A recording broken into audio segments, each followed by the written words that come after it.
Have you truly done enough for your kids? Today I'm going to speak about the significance of being present and a factor in your kid's life. My name is Kai Balcom. This is generally speaking to either young parents or individuals who intend on having kids in the future. So I myself do not have any kids.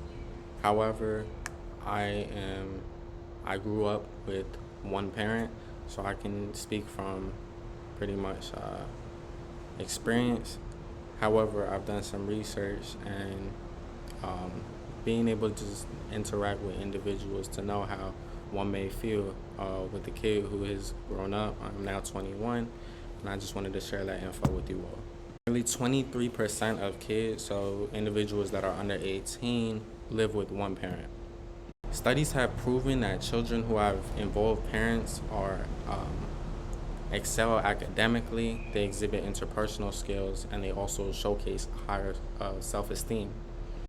Parent involvement goes way past just physically being there. Anyone can be in your kid's life. A teacher might even have more of an impact than you, the parent, have ever had on your kid, and that's just not right. So you parents need to not only reflect on how you are as a parent, but reflect on yourself and be ready to build.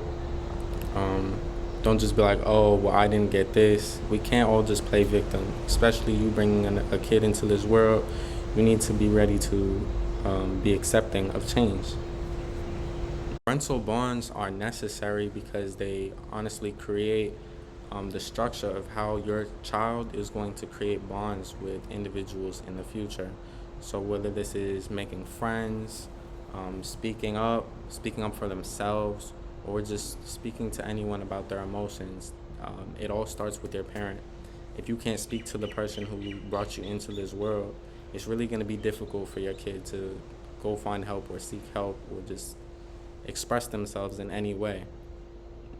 Kids are like sponges, so the information that you offer them as a kid is very vital for the structure of who they are going to grow up to be, how they are going to grow up, how they're going to maneuver, react to day-to-day interactions. For example, there are some pros and cons. There's some negative things that your child can pick up from you. An example of this would be if you have an attitude or whatnot, and if your kid has an attitude, how are you going to get mad at your kid for picking up an attitude? They got it from you.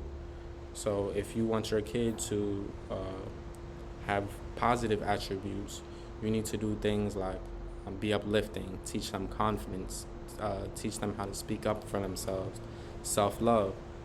These are going to be things that they're going to grow up with and not have to go back and digress. Instead of progressing, they're going to be able to build on top of these things.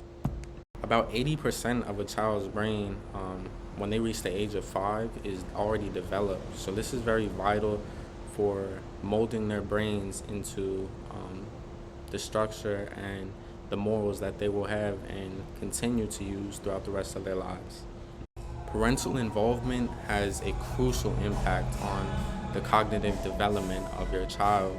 So in these stages up to when they are 5, like I said, they're really going to be building on their problem solving, sparking curiosity, and overall engagement that they're going to take with them moving to those next steps: preteens, teens, teenagers, young adults, and adults. In conclusion, we all need to stop putting the blame on our parents. Stop saying just because we didn't have this as we grew up that this is why I'm acting like this with my kids.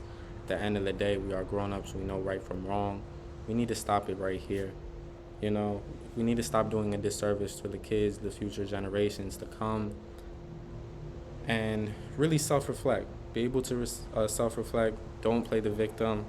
I'm not saying everyone had parents who made mistakes, but parents do make mistakes, but it's how you learn from those mistakes and teach your own that this is not right.